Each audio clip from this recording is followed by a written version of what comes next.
મારા મમ્મી પણ 4 વર્ષથી આવતા હતા અને મારા મમ્મી લોકો પહેલેથી પૂનમ કરે છે પાવાગઢ. ત્યાંથી અમને જાણકારી મળી કે અહીંયા પરિક્રમા થાય છે. અહીંયા સેવા બી ખૂબ સારી મળે છે અને દરેક યંગસ્ટર્સે આવવું જોઈએ. હું બી ફર્સ્ટ ટાઈમ આવી છું અને શ્રદ્ધા હોય તો દરેક ઈચ્છા પૂરી થાય જ છે આપણી. એટલા માટે દરેકે આવવું જોઈએ અને હું બધાને કહીશ કે એવું નહીં કે પેલા શું કહેવાય ઓલ્ડ જ આવે, યંગ આવે તો બી સારું, છોકરા છોકરીઓ આવે તો બહુ જ સારું. મજા આવે છે, બહુ મજા આવી. લાવો સારો છે, ફર્સ્ટ ટાઈમ આવી છું પણ ખૂબ સારું, મજા આવી. જય માતાજી. શું નામ તમારું? કુંદનિકા. કયું ગામ? બારાસીનો. બારાસી. મહીસાગર જિલ્લા.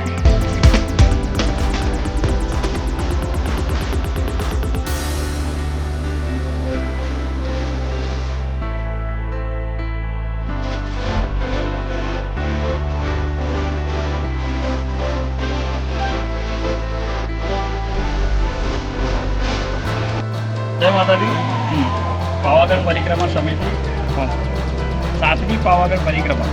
આ યાત્રા પાવાગઢ પરિક્રમા સમિતિના સૌ કાર્યકર્તાઓ દ્વારા અને દૂર દૂરના ખૂણે ખૂણેથી માતાજીની જે આરાધના છે, જે એમનો આશીષ છે, એનો લાભ મેળવવા માટે ખબર ના હોય એવી વાંચીને, ટીવી જોઈને, ફેસબુક, વોટ્સઅપમાંથી એમને પ્રેરણા થાય ત્યારે એ લોકો પાછા આવી અને અવિરત સેવા જેવી કે છાશ પાણીની અમને સેવા જોઈ શકો છો.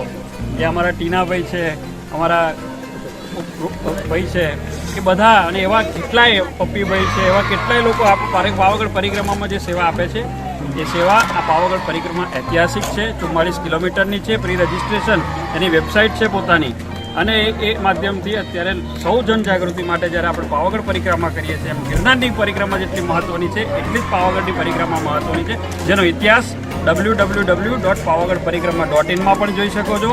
અને આપ જે અત્યારે બ્લોગ બનાવો છો એ બ્લોગ વ્યુઅરના પણ માધ્યમથી તમારા હજારો વ્યુઅરો હશે એ વ્યુઅરોને પણ હું આહ્વાન કરું છું કે તમે પણ પોતે પાવાગઢ પરિક્રમાને એક્સપ્લોર કરો. એમ તો માક્ષરવદ અમાસની મહિમા છે, પરંતુ જો યુવાન છો, જંગલનો એક્સપ્લોર કરવો હોય તો પોતે આવી અને તમારા બ્લોગના માધ્યમથી બધાને આહ્વાન આપું છું. એ જ અભ્યર્થના. જય માતા.